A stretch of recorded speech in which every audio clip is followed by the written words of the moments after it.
Le cardio est une pratique vaste qui peut prendre beaucoup de formes, mais dans l'esprit de beaucoup de gens, il se résume à de la course à pied sur de longues distances. Aujourd'hui, nous allons clarifier la notion de cardio et lister quelques exemples de différentes formes de travail. Juste avant de commencer, si vous appréciez ces vidéos hebdomadaires, pensez aux likes, commentaires, enregistrements. Un partage sur vos réseaux sociaux ou en story aide énormément à la visibilité. Toute forme de soutien est grandement appréciée. Déjà, définissons les termes que nous utilisons. Lorsque l'on parle de cardio, on parle d'exercices visant à développer les capacités cardiovasculaires, c'est-à-dire, entre autres, la capacité du cœur à pomper du sang dans l'organisme. Les muscles ayant besoin de l'oxygène contenu dans le sang pour fonctionner, on pourrait techniquement qualifier n'importe quel effort de cardio. Mais de la même manière que se tenir debout recrute les quadriceps mais n'est pas considéré comme de la musculation, nous ne qualifierons de cardio que les exercices permettant de vraiment faire travailler le cœur. Ce dernier est un muscle, différent des muscles squelettiques qui permettent le mouvement, mais un muscle tout de même. Par conséquent, il existe plusieurs manières de le travailler. À basse intensité sur des durées prolongées, à haute intensité sur de courtes durées, en travail intermittent. Évitez juste de le travailler à l'échec. Pour le travailler à basse intensité, n'importe quel effort léger et prolongé fera l'affaire. De la course à pied, du vélo, du rameur, de la marche rapide. Techniquement, pour certaines personnes, même de la marche à vitesse normale pourrait être considérée comme une forme de cardio.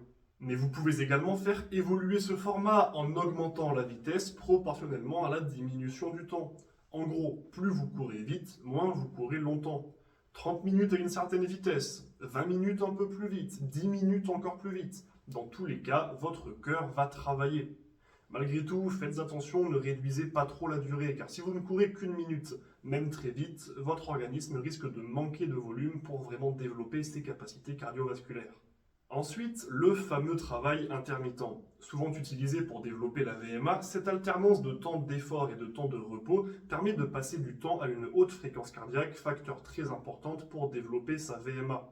De la même manière que précédemment, plus vous augmenterez la vitesse, plus vous diminuerez le temps d'effort et vous ajustez le temps de récupération en fonction. 15-15, 30-30, 1 minute, 3 minutes, 1 minute, tous les formats sont bons à condition qu'ils soient utilisés intelligemment. Et bien évidemment, le travail intermittent court et intense vous développera plus dans les domaines de la VMA et de la capacité de répétition d'efforts à haute intensité que le travail long et lent qui aura lui d'autres bénéfices. Mais tous les formats que nous venons d'aborder peuvent très bien être utilisés avec d'autres exercices que de la course à pied et des ergomètres.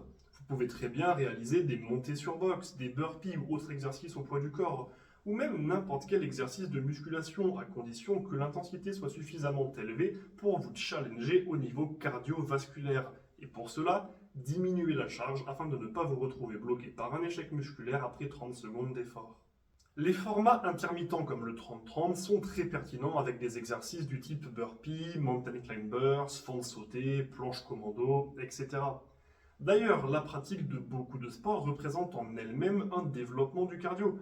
Les sports d'équipe, de ballon, de raquettes, de combat sont d'excellentes manières de garder votre cœur en bonne santé tout en prenant du plaisir, à condition bien sûr que vous ayez choisi une activité que vous affectionnez.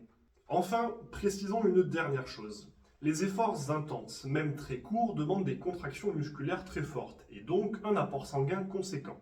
Ce qui signifie que oui, soulever lourd développe certaines capacités de votre cœur. Maintenant, pour le garder en bonne santé, lui apprendre à gérer des efforts prolongés est très important, d'autant plus qu'un cœur apte vous permettra de mieux récupérer. Et c'est d'ailleurs la raison pour laquelle même les athlètes de force font du cardio.